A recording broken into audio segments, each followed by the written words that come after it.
स्वास्थ्य शब्द का अर्थ है पूर्ण भावनात्मक, मानसिक और शारीरिक तंदुरुस्ती की स्थिति, और इस स्थिति को प्राप्त करने में हमें योग अभ्यास बहुत अधिक मदद करता है। श्रोताओं, योग तो हम सभी करना चाहते हैं, स्वस्थ जीवन शैली अपनाना चाहते हैं, लेकिन कर नहीं पाते। इसके बारे में हमें और अधिक जानकारी दे रही हैं हमारे साथ मौजूद विशेषज्ञ डॉक्टर मंजू झा जी। डॉक्टर मंजू झा जी, आकाशवाणी के स्टूडियो में आपका हार्दिक स्वागत है। हरिओम, आपको भी। जी धन्यवाद। तो हमारा पहला जो प्रश्न है वो आपसे इस तरह का है कि योग क्या है और ये कितने प्रकार से हो सकता है? योग का सरल भाषा में यदि आप अर्थ जानना चाहेंगे तो इसका मतलब होता है जोड़ना जी। अब यहाँ पर जोड़ना है शरीर का मन के साथ, श्वासों का मन और इंद्रियों का मन, इन सब का आपस में जोड़ योग कहलाता है। जब आप कोई भी आसन श्वासों के साथ जुड़कर, अपने शरीर के अंग प्रत्यंग के साथ जुड़कर करते हैं तो वो योग कहलाता है, अन्यथा वो व्यायाम कहलाता है। और ये कितने प्रकार से हो सकता है? योग तो अनगिनत है।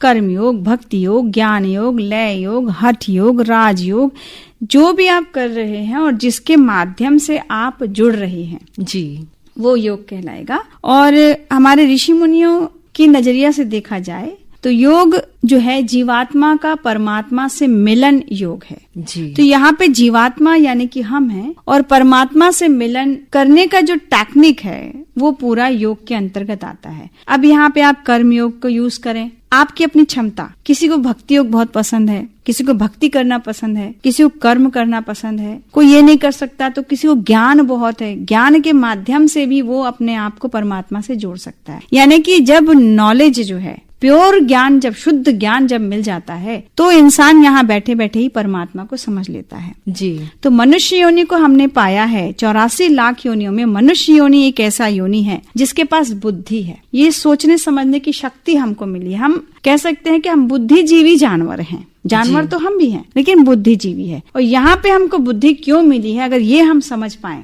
तो योग के माध्यम से ही समझ सकते हैं।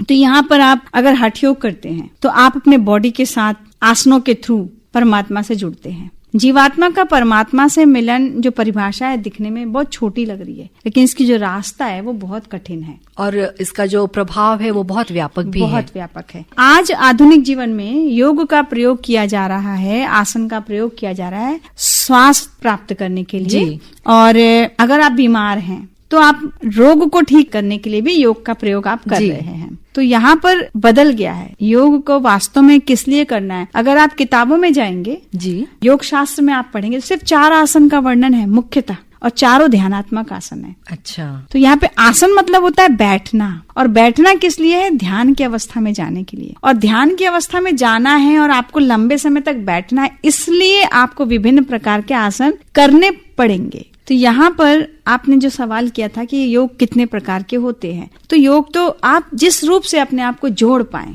आप जो भी टेक्निक यूज करेंगे, हर टेक्निक के लिए आपको ये बॉडी चाहिए, नीड है इस शरीर का। तो हेल्दी बॉडी के थ्रू ही आप कर्म योग कर सकते हैं जी। हेल्दी बॉडी के थ्रू ही आप भक्ति कर सकते हैं। यानी कि अगर आपको भक्ति करना है, आपको ज्ञान हासिल करना है, घंटों बैठोगे आप किताबों को, मोटी मोटी किताबों को आप घंटों पढ़ोगे, तब आप जान पाओगे, वो भी वेद को, पुराण को, तब आप जान पाओगे कि वास्तव में परमात्मा क्या है, जीवात्मा क्या है। तो इसके लिए भी आपको ये बॉडी की जरूरत पड़ेगी। तो आपको हेल्दी बॉडी की जरूरत है, आप कोई भी मार्ग में जाओ तो हठ योग जो है वो मेरे नजरिया में श्रेष्ठ है जी। जैसा कि आपने बताया कि जो योग है वो एक माध्यम है, हमें कहीं भी भक्ति मार्ग या ज्ञान मार्ग या हठ योग कुछ भी अपना के हम परमात्मा तक पहुंच सकते हैं। ये तो एक बहुत व्यापक सी बात हो गई है। लेकिन मैं ये जानना चाहती हूँ कि आज के जो व्यस्त जीवन शैली में हम अपने आप को स्वस्थ रखने के लिए किस तरह से योगाभ्यास करें, जो हमारा दैनिक जीवन है वो भी जारी रहे और हम स्वस्थ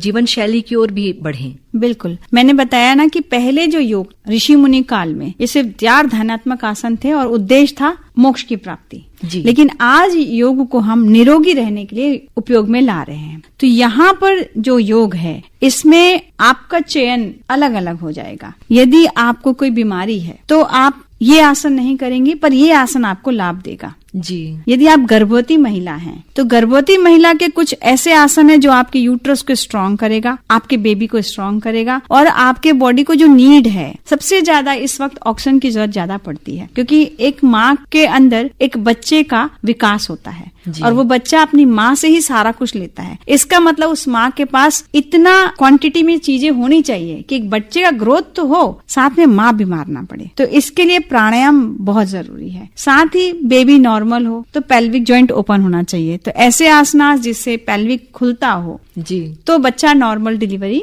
आप जी, कर सकते हो जी। अब यहाँ पे जब प्रेग्नेंट लेडी है तो शुरू के 3 महीने में हमको उस बच्चे को होल्ड करना है, एबॉर्शन ना हो जाए, इस बात का ध्यान रखना है। तो इस बात का ध्यान अगर हमको रखना है तो क्या नहीं करना है जी। तब आपको कोई भी एडवांस आसन नहीं करने हैं, आपको पेट के बल के कोई आसन नहीं करने जी, ठीक है। लेकिन यहीं पर शुरू के 3 महीने में आपको मंत्रों का उच्चारण नहीं करना है। ऐसे मंत्रों के उच्चारण से बॉडी के अंदर बहुत फ्रीक्वेंसी पैदा होती है, बहुत हीट जनरेट होता है। तो ओम चैंटिंग यदि आप कंटिन्यूअसली करते हो, गायत्री मंत्र अगर आप लगातार करते हो, तो ये कहीं ना कहीं आपके बेबी को हार्म पहुंचाएगा, नुकसान पहुंचाएगा। अच्छा। तो ये इस टाइम में शुरू के 3 महीने आपको मंत्रों के उच्चारण नहीं करने चाहिए। इसके अलावा आप बहुत सारी चीजें हैं, आप दूसरा जाप कर सकते हो, राधा कृष्ण कर सकते हो कि इनके उच्चारण में जैसे होता है ना पंचाक्षर, एकाक्षर, द्विअक्षर, तो ऐसे आपको चयन करना पड़ेगा कि आप प्रभु का स्मरण तो करें, लेकिन गायत्री मंत्र जो है ये प्रभु के स्मरण से परे है। इसके उच्चारण से बॉडी के अंदर बहुत ज्यादा फ्रीक्वेंसी पैदा होती, बहुत ज्यादा ऊर्जा बनती है, इसलिए इसको नहीं करना चाहिए। जी, ये तो आपने एक गर्भवती महिला द्वारा अपनाई जाने वाली सावधानियां बताई। मैम, मैं ये जानना चाहती हूँ और हमारे श्रोता भी ये जानना चाहेंगे कि योग शुरू करने के पहले आमतौर पर हम सभी को किस तरह की सावधानियां बरतनी होंगी? देखिए, अगर आप योग शुरू कर रहे हैं, अगर नए हैं तो भी और हमेशा कर रहे हैं तो भी, जी, पहली बात तो जगह हवादार होनी चाहिए। दूसरी बात है आपके कपड़े, अगर आप एडवांस कर रहे हैं तो आप टाइट वाले जो आजकल फ्लेक्सिबल मिलते हैं वो ठीक है, अगर न्यू कमर है तो आप लूज कपड़े पहन सकते हैं। खुली जगह पे आप कर सकते हैं। आप जब भी उठें तो कोशिश करिए कि खाली पेट योग करिए।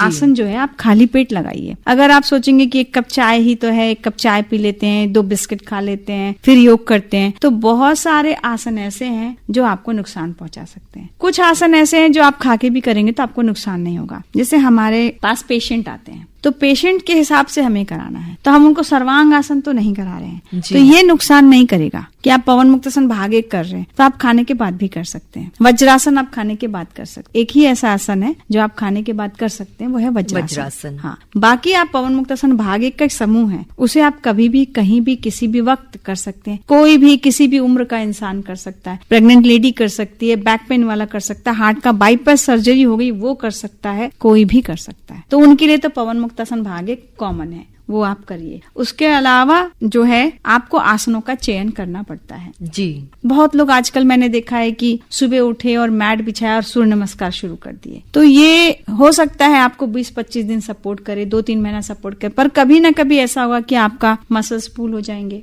आपको स्पाइन में प्रॉब्लम हो जाएगा, क्योंकि आपने अपने बॉडी को पहले तो यूज टू नहीं किया। जैसे अंग्रेजी शब्द में कहते हैं आजकल वार्म अप, तो वार्म अप आपने नहीं किया और एकदम से सूर्य नमस्कार करते हैं तो ये नुकसान भी कर सकता है। तो कुछ ऐसे आसन हैं जो मैं आपको बताती हूँ। ताड़ासन, तिर्यक ताड़ासन, कटी चक्रासन, ये 3 आसनों का समूह इतना प्यारा है कि आप कुछ नहीं कर सकते हैं। तो ताड़ासन, तिर्यक ताड़ासन, कटी चक्रासन कर लीजिए। ये आपके आंतों को भी इफेक्ट करता है, जो आपके मल से संबंधित समस्याएं हैं, कब्ज यदि आपको है, डाइजेशन सिस्टम में आपका खराब हो रहा है, उन सब के लिए ये 3 आसनों का समूह रामबाण है। ये 3 आसन अगर आप कर लेते हैं तो आपका बॉडी ऊपर स्ट्रेच हो गया, साइड बाय साइड हो गया, देन ट्विस्टिंग भी हो गई। उसके बाद अगर आप कोई दूसरा सूर्य नमस्कार या कोई भी ऐसा आसन करते हैं तो वो आपको सपोर्ट करेगा। जी, अच्छा मैम, ये बताइए कि बच्चों, महिलाओं और पुरुषों के लिए क्या योगाभ्यास के आसन एक जैसे ही होंगे या उनमें कोई परिवर्तन भी किया जा सकता है?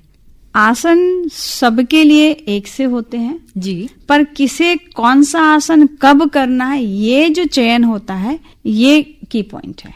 व्यक्ति विशेष के ऊपर। बिल्कुल, ताड़ासन आप भी कर सकते हैं, मैं भी कर सकती हूँ, वृद्ध महिला भी कर सकती है, बच्चा भी कर सकता है। पर ताड़ासन का एम है हाइट बढ़ने का। तो छोटे बच्चे अगर ताड़ासन डेली 5 बार लगातार डेली अगर पेरेंट्स उनको करा देते हैं सो के उठने के बाद, तो वो उसका इफेक्ट उनको मिलेगा। और जैसे कि फॉरवर्ड बेंडिंग है, औरतें कर सकती हैं, लेकिन जिसके बैक में पेन है वो कैसे करेगा? अगर कोई प्रेग्नेंट है तो वो कैसे करेगा? तो ये तो परिस्थिति के हिसाब से आसनों का चयन होता है, पर सारे आसन सबके लिए होते हैं। अब कुछ है, जैसे मयूर आसन है, महिलाओं को वर्जित है। अच्छा। हाँ, क्योंकि ये पीरियड्स में प्रॉब्लम्स क्रिएट कर सकता है, प्रेगनेंसी में प्रॉब्लम क्रिएट कर सकता है। अच्छा। तो कुछ आसन ऐसे हैं जो महिलाओं को, मयूर आसन है, मना है। अच्छा। और इसके अलावा भी कुछ ऐसे आसन हैं जो आमतौर पे सभी के लिए एडवाइस नहीं किए जाते हैं? हाँ, ये मैं आपको इसके माध्यम से बताना चाहूंगी जी कि आजकल तो देखो योगा डे हर साल मना रहे हैं और घर घर में योग पहुंच रहा है। तो अगर ऐसी छोटी छोटी जानकारियां उनको मिल जाए जी तो ये सबके लिए बहुत अच्छा होगा। तो आपका सवाल बहुत अच्छा है। यहाँ पर मैं आपसे कहूंगी कि जैसे लड़कियां हैं और पीरियड्स आने का टाइम है, उनको पता है कि शायद 1-2 दिन में पीरियड्स आने वाले हैं, तो वो सर्वांग आसन करना बंद कर दें, मूलबंद लगाना बंद कर दें।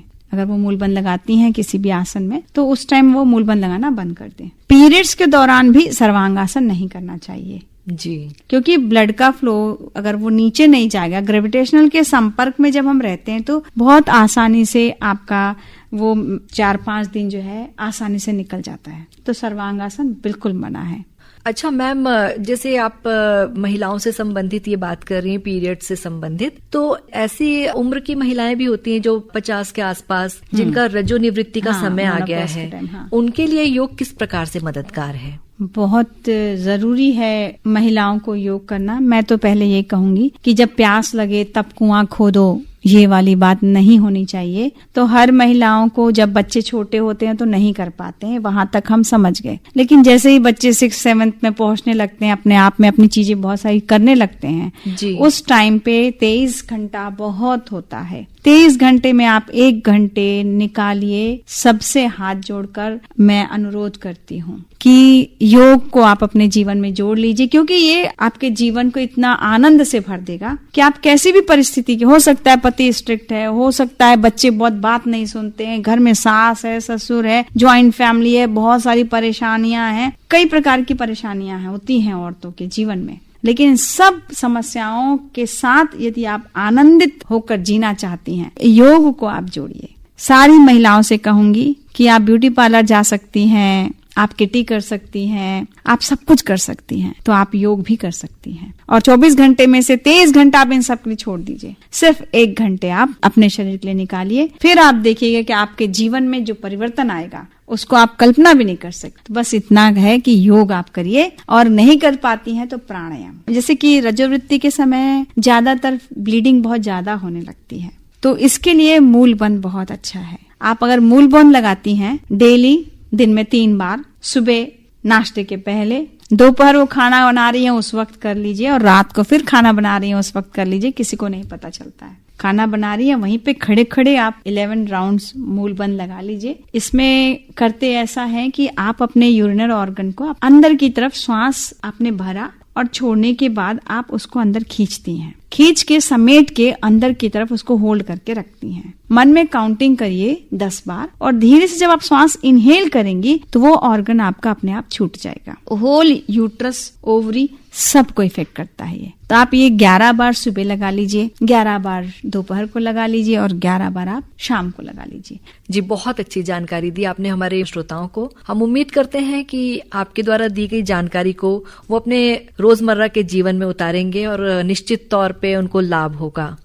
श्रोताओं, योग आचार्य मंजू झा जी के साथ हमारी बातचीत से आपको नई जानकारियों के साथ ही निश्चित तौर पर लाभ मिलेगा, क्योंकि योग केवल एक शारीरिक व्यायाम ही नहीं बल्कि पूरे जीवन को अनुशासन में रखने का एक तरीका है। इस सारगर्भित बातचीत को हम जारी रखेंगे अगले हफ्ते अंतर्राष्ट्रीय योग दिवस पर और चर्चा करेंगे। तब तक के लिए नमस्कार।